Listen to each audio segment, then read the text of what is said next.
arte eletrônica, arte GPS, arte mobile, arte Wi-Fi, arte cibernética, arte performática. Afinal, o que é a arte nesse novo mundo digital, em que o acesso a computadores, softwares, celulares, tablets, câmeras não é mais um privilégio para poucos? Para mergulhar nessa infinita palheta virtual e responder algumas dessas perguntas, nossa primeira convidada é Vitória Daniela Busso, doutora em semiótica, curadora, crítica de artes visuais e responsável pela recriação do MIS, que é o Museu de Imagem de Som de São Paulo, e do Paço das Artes. Tudo bem, Daniela? Tudo bem, Marcelo? Aqui tudo ótimo. Obrigado pelo convite. Obrigado por ter vindo. Daniela, o que é arte nesses tempos que nós estamos vivendo? Olha, nesses tempos que a gente está vivendo, a arte tomou feições bastante diferentes do que a gente entendia como arte antes, né? Antes do advento do digital, do numérico, do eletrônico, né? A gente entendia a arte basicamente como técnica. Hoje a gente entende a arte basicamente como técnica e tecnologia, sem dúvida. Quando a gente fala técnica, eu estou me referindo exatamente a quê? A técnica da pintura, a técnica da escultura, a técnica da fotografia, tudo era visto como técnica e dividido em suportes. Então, o desenho, a fotografia, a escultura.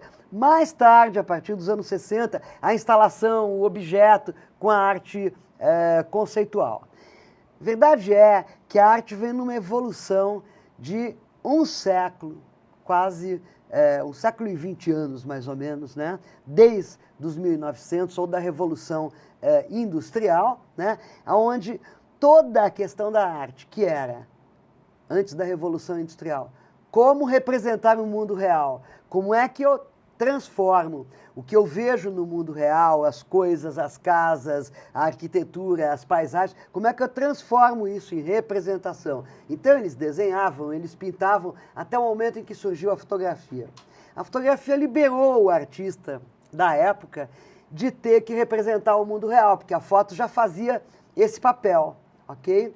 Então o que acontece? Os artistas plásticos naquela época, no modernismo, depois da Revolução Industrial, que vem os ismos, romantismo, cubismo, impressionismo, as vanguardas russas, e aí vai, né? Dadaísmo, surrealismo. Eles tinham que se preocupar em desmontar essa forma tradicional de representar o mundo como era na Renascença, né? E representar de uma outra maneira. Então vem o cubismo, vem todas as formas de desmonte da representação tradicional, tá certo? Quando você chega mais perto dos anos 60, então começam as performances, a minimal art, a arte que é mais conceitual, também engendrada lá no modernismo. Mas com o advento do digital, né, que vai acontecer muito mais a partir dos anos 70 e depois ele vai se tornando mais forte nos anos 80 e nos 90, quando definitivamente os PCs, né, os computadores PCs, entram nos lares das pessoas. Então, todo mundo passa a ter acesso, né, a uma máquina fotográfica, a um computador, a um controle remoto, e todo mundo começa a utilizar esses dispositivos de uma maneira criativa. A arte se transforma. Bom, mas todo mundo pode ser artista? Não, todo mundo não pode ser artista. Sim, os meios estão aí hoje disponíveis, e o nosso papel é, se alguém quer ser artista, como é que a gente vai educar esse alguém a ser artista? Agora, e isto cria uma revolução muito grande, porque facilita todo um potencial de criatividade, facilita com que ele se concretize, né? Estes meios facilitam o fazer arte, né? E são meios muito rápidos, que todo mundo tem na mão e que todo mundo praticamente, ao entrar no primeiro emprego, já acessa. Quem é que não tem um computador, né, ao entrar no primeiro trabalho de sua vida, em qualquer função que exerça, do office boy aos executivos, não é verdade? Então, a partir daí você pode fazer. Agora, o importante é fazer com massa crítica, né? E como é que você separa, esse teu olhar de curadora, como é que você separa o que é e o que não é arte? Tem uma velha coisa, né, que me guia, né, desde quando eu estudava essa arte mais tradicional. Qual era a diferença entre um pintor, por exemplo, como Picasso, como Cézanne, vamos falar de pintores bem conhecidos, com uma senhorinha dentro de casa que pintava um quadro ou que pintava porcelana, tá certo? Da mesma forma que eu te digo, qual é a diferença? Hoje todo mundo tem máquina fotográfica, entre aquele cara que vai na festa do aniversário do amigo ou da família e fica clicando fotos com o fotógrafo de verdade, né? Um artista fotógrafo. A diferença é que quando a gente pensa arte, a gente tem antes de tudo uma intenção. E essa intenção ela vai passar por um processo que vai resultar no quê? Numa síntese. Então, intenção, o velho triângulo, né? Intenção, processo e síntese é que vai determinar onde está a arte e aonde está o uso corriqueiro e sem muito pensar da técnica ou da tecnologia. Daniela, você tem uma grande experiência com museus em São Paulo. Certo. A arte está no museu, como levar o público para o museu? O público precisa ir para o museu? Como é isso? Está na blogosfera? Como é que é esse teu sentimento em relação ao espaço físico? Houve um tempo em que eu achei que a arte estivesse nos museus.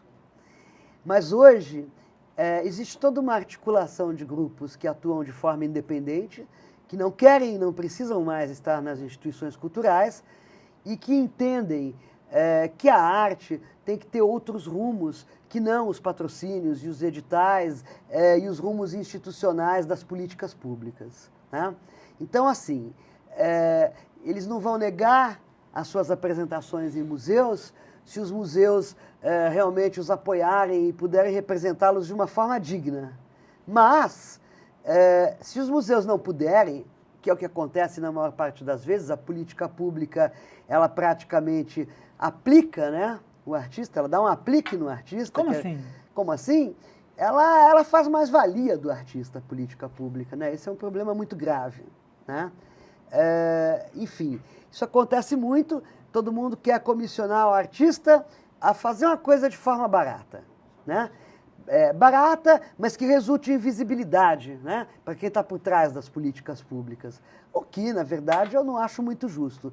Eu acho justo que tudo se equilibre, né, e que todos os lados possam ganhar com isso. Então, o que acontece? Com isso, há uma diáspora muito grande do artista, porque hoje o artista se autoempresaria. O artista não é mais aquele sujeito autônomo, cerrado, que fica dentro de um ateliê, esperando a moedinha pingar no chapéu dele. O artista é um empresário também hoje. E o artista é um programador também. É um programador, é um curador, é um empresário, tá certo? É um cara que se autoproduz. E, Daniela, né? Qual que é a tua expectativa com essas milhões e milhões de pessoas que vão entrar, que precisam entrar na internet via banda larga e que vão ter acesso a esse universo? Qual que é a tua expectativa, o teu sentimento em relação a isso? Olha, o meu sentimento, ele é dúbio. Quer dizer, de um lado, eu entendo que é necessário que essas pessoas tenham cada vez mais acesso à internet, aos melhores equipamentos eletrônicos e bandas e conexões, né, e redes, digamos assim. Eu acho que cada vez mais é necessário e é impossível viver sem no mundo de hoje. Quer dizer, nós estamos vivendo num mundo de conectividade. De um outro lado, eu acho importantíssimo a gente investir, à medida em que a gente avança, principalmente com populações onde o grau de analfabetismo ainda é muito grande, temos que investir em formação, temos que investir em massa crítica e também na infraestrutura, né, que dá essa acessibilidade à conexão. Né? Mas, sobretudo, educação. Eu acho que no Brasil e em qualquer país são muito bem-vindas nesse momento. E é um momento de se rever também vários outros parâmetros, quer dizer, os parâmetros da educação formal em si, os parâmetros da família, os parâmetros da diversidade. Todos esses parâmetros precisam ser urgentemente trabalhados e revistos, no meu entendimento. E acho mais, acho que hoje a América Latina ela tem que acordar para a questão da conectividade do digital por questões econômicas. Mas há essa interação na América Latina ou ainda não? Entre os povos hermanos? Ainda não. Eu acho que não é só uma questão de povos hermanos, né? É uma questão de uma política dentro do próprio Mercosul, que está para além dos povos hermanos em si. Quer dizer, é das políticas que pode vir a coligação ou das redes sociais, né? Mas as redes sociais, certamente, elas vão precisar de conexão, de infraestrutura, tá certo? E de massa crítica, tá certo? Então, mas, o que eu posso te dizer é que uma das grandes saídas econômicas para a América Latina, frente à crise europeia e à crise norte-americana, para que a América Latina não seja engolida pelo boom asiático, inclusive, ela vai ter que desenvolver tecnologia própria. Ela vai ter que ter, vai ter que ser capaz de se suprir. Você estava dando exemplo do MIS, que você teve um artista que trabalhava com LED e não tinha LED no Brasil. Não, não é isso.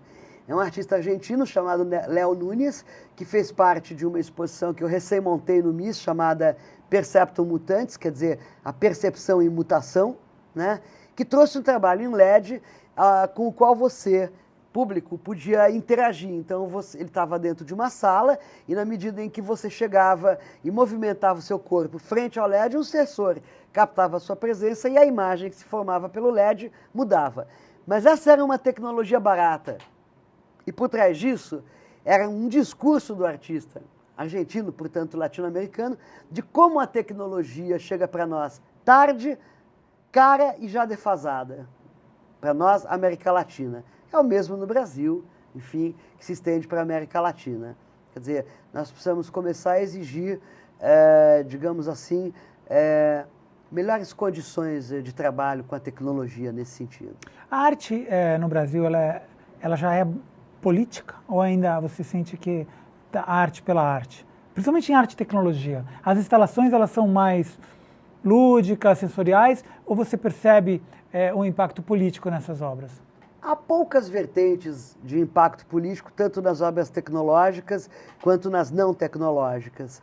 O que eu entendo é que a questão política ou da organização política no campo da arte e da cultura no Brasil, é como toda organização política no Brasil, ela sofreu o impacto das ditaduras militares e está difícil dela se recuperar. Mesmo com todos esses movimentos que começam a aparecer na internet, os movimentos sociais, as reivindicações... Eles têm que ser fortes o suficiente para derrubar governos. Certo. Agora, especificamente, você acha que há uma alienação na questão de não se produzir uma arte mais política aqui? Como eu te disse, existe um ou outro artista que faz um trabalho de conteúdo mais político, mas complicado é a organização política entre artistas para uma ação social mais forte. Pode citar alguns desses artistas? Eu citaria, por exemplo, o Antoni Abad, que fez o trabalho com os cadeirantes usando celulares com câmera GPS em Madrid. Eu citaria o Canal Contemporâneo com a ação ativista da Patrícia Canetti, que é a artista mentora e gestora do Canal Contemporâneo. São ações que elas existem por si, mas o real alcance de organização social para uma finalização revolucionária ou de mudança é o que eu estou esperando ver. Isso não é por causa do artista em si, é por causa da alienação do nosso meio. Do meio artístico ou geral? Artístico-cultural. E eu te diria que dentro do meio artístico-cultural existem vertentes e vertentes também. Por exemplo, o cinema é mais organizado, o teatro é mais organizado. Né? Eles já conseguem, inclusive junto às instâncias públicas, maiores benefícios, maiores concretizações do ponto de vista das políticas públicas, tá certo? Nós ainda, do ponto de vista da política pública na instância do digital, nós não conseguiríamos nem ainda fazer com que as metas que nós estabelecemos para um plano nacional de política pública sejam assimiladas pelo governo. Então, eu acho que a gente está bastante longe ainda de uma organização que ande de uma forma concreta por aí. Bacana. Você quer contribuir com a nossa galeria de arte? O Twitter é RedeTVT e no Facebook é só procurar por RedeTVT. Nós vamos fazer um pequeno intervalo e voltamos rapidinho.